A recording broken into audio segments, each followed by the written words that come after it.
You ever feel like you're just operating on a totally different frequency than everyone else? Not in a better or worse way, just different?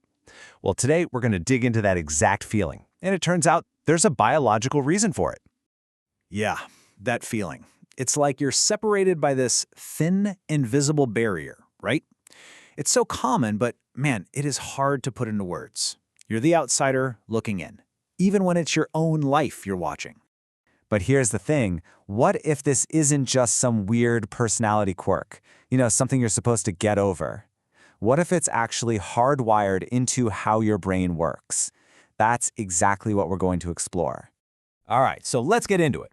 Before we can understand the why, we really have to nail down the what. What does it actually feel like to be living behind that glass wall?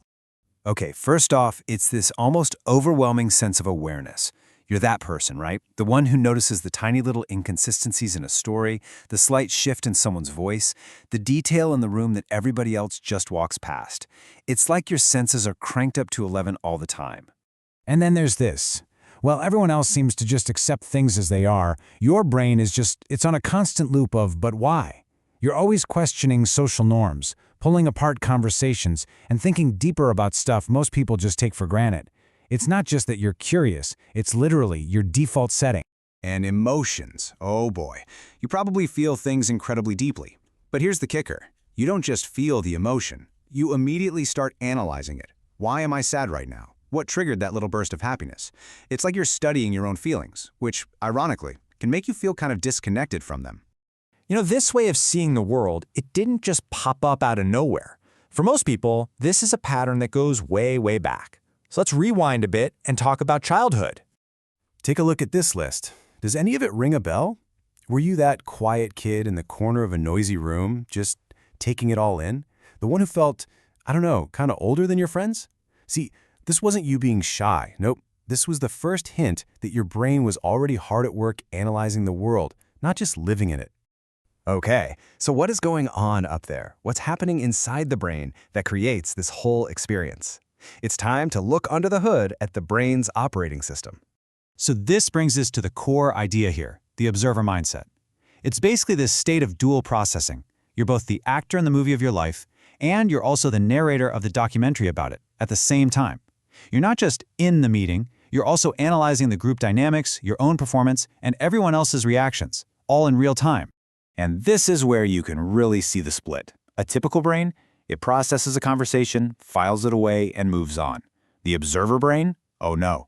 It takes that same conversation and unpacks it, connects it to things from the past, runs simulations about the future, and replays it for new insights. It's like thinking in 4K surround sound while everyone else has got the standard def version. So what's the neurological engine driving all this? It's a system called the default mode network, or DMN. Now, for most people, the DMN is like the brain's idle mode. It kicks in when you're resting. But for an observer, that network is often hyperactive. So when you finally get some downtime, your brain doesn't power down. It turns inward and starts replaying memories, imagining futures, reflecting. Resting feels more like a deep dive work session. Your brain literally has no off switch. Okay, I know what you're thinking. Living with the brain that's always on, it can be absolutely exhausting. But what if we look at this from a totally different angle? What if this thing that feels like your biggest challenge is actually your greatest superpower in disguise? It's all about how you frame it. This is the moment we flip the script. That feeling of isolation you've carried around, that's not isolation, that's deep awareness. That mental exhaustion, that's the byproduct of having incredible cognitive depth. And that feeling of being misunderstood, that's the price you pay for having unique insights that other people just haven't gotten to yet. And look, this depth isn't just some abstract idea. It gives you actual, real-world advantages. Your mind is basically a super-powered pattern recognition machine. It's tailor-made for solving really complex problems. Think about it. So many of history's greatest artists, scientists, and innovators, they all described feeling this exact same way, like they were just fundamentally different. So what's the big takeaway here? The goal is not to try and fix this. It's not about becoming less of who you are.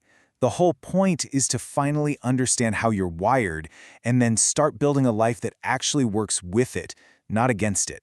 So how do you actually do that? Well, it starts with 3 steps. Number 1, you've got to accept it. This is how your brain operates. It's not a flaw. Number 2, channel it. Give all that thinking a job to do. Pour that analytical power into a creative project, into solving a problem you care about, into learning something new.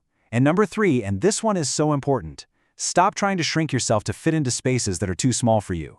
Instead, build an environment that matches your depth. Seriously, just let that sink in for a second.